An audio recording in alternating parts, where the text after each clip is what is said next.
पढ़ी भी होगी, उनके ये मुसन्निफ हैं और बहुत ही ऊंचे दर्जे के बुज़ुर्ग हैं। उनके हालात तुम्हारे सामने बयान कर रहे हैं। ये पहले अत्तार थे। अत्तार के माने आते दवाई बेचने वाला, हकीमों की जो दवाई होती है वो बेचने वाले जो होते हैं वो, और वो बड़ा उनका दवाखाना था। ये उसमें मसरूफ़ रहे इसको ठीक करने में। इतने में कोई फ़कीर आया, अल्लाह वाला होगा, और आकर उसने सदा दी कि तवज्जो करो मेरी तरफ। इन्होंने आवाज़ सुनी, अनसुनी कर दी या नहीं सुनी होगी। फिर दूसरी मर्तबा आवाज़ दी, वो भी सुनी नहीं।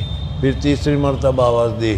तब शेख फरीद बिन अत्तार ने उनकी तरफ देखा तो उस आने वाले ने, अल्लाह वाले ने ये कहा था कि जब तुम इतनी सारी तवज्जो के साथ इस अत्तार और चीज़ों में मसरूफ़ हो, तुम्हारा जी कैसे निकलेगा? इसलिए कि जी निकलने के लिए तो ये सारी चीज़ें तुमको अपनी तरफ खींचेगी। तो इन्होंने कहा कि इसमें जी तेरा जैसे तू मरेगा वैसा मैं मरूंगा। ये आम जवाब दे दिया। जवाब तो दे दिया, लेकिन ये बुज़ुर्ग जो थे, जो आए हुए थे, वो अल्लाह के भेजे वही थे कोई समझ में। तो उसने कहा कि भाई मेरी जान तो बहुत आसानी से निकल जाएगी, और नहीं देखते हो तो देखो। वो कशकोल होता है जो भीख मांगने का होता है, उसको ने सर पे नीचे रखा, उसके ऊपर सर रखा और सर रखकर ला इलाहा इल्लल्लाह मुहम्मद रसूलुल्लाह पढ़ा, और पढ़ने के साथ ही उसकी जान निकल गई। अब हज़रत शेख फरीद बिन अत्तार को अब असर हुआ कि देखो इसने कितनी आसानी के साथ अपनी जान दे दी।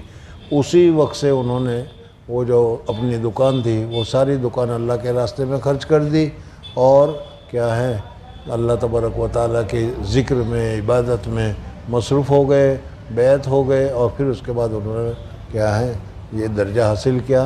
अपने ज़माने के सबसे बुज़ुर्गों में शुमार हुआ, जैसे अभी अनकरीब आएगा। जी वसीयतनामा आयत बड़वा जो कहते हैं ना, वो सबसे पहले उलमा ने शुरू किया था गैर से खिलाफ। दीनी गैरत व हमियत